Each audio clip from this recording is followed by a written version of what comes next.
During World War II, we had a problem in the United States. We needed to fight and win a war. And a war that was going to be tough.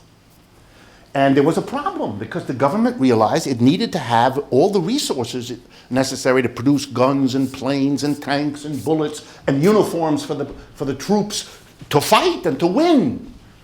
Not, of course, here. That would be messy, but over there. And to get them over there in planes and ships.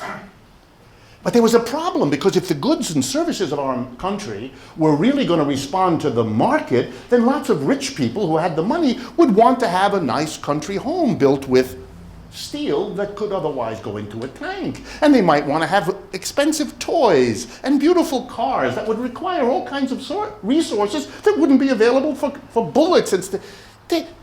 We couldn't have a market. We had an important social task. Win a war. So we said to people, Roosevelt went on the air, and contrary to his ethnic background, he said, market, schmarket. That's an attempt at humor, folks, humor. Market, schmarket. We're not going to have a market. We're not going to let people buy things simply because they have the money.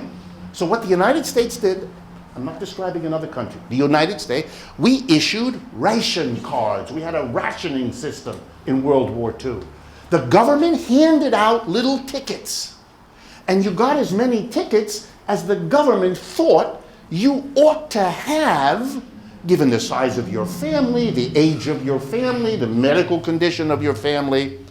It said, if you want to buy something, money is no longer enough. You can have all the money in the world. If you don't have one of these ration tickets, you're not going to get a quart of milk. You're not going to get a pound of sugar. You're not going to get a tank full of gas.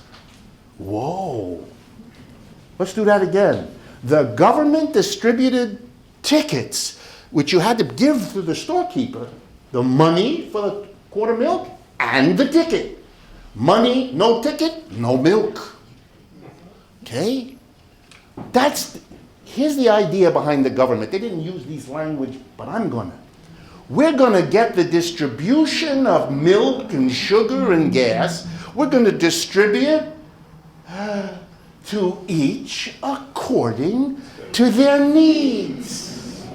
Because the government fails to do, another slip. Markets fail to do that.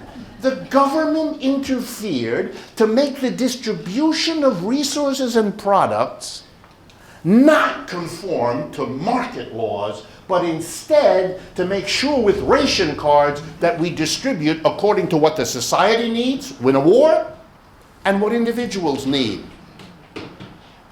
Wow. The decision, in short, markets are not compatible with a society that wants to manage the use of its resources to meet social demands and social needs. So the notion that a market is some magical mechanism, that we have to be governed by a market, is absurd, and in actuality, we don't permit that anyway. That's a rhetorical, ideological twist that is unrealistic and has never, in fact, governed how our economies work.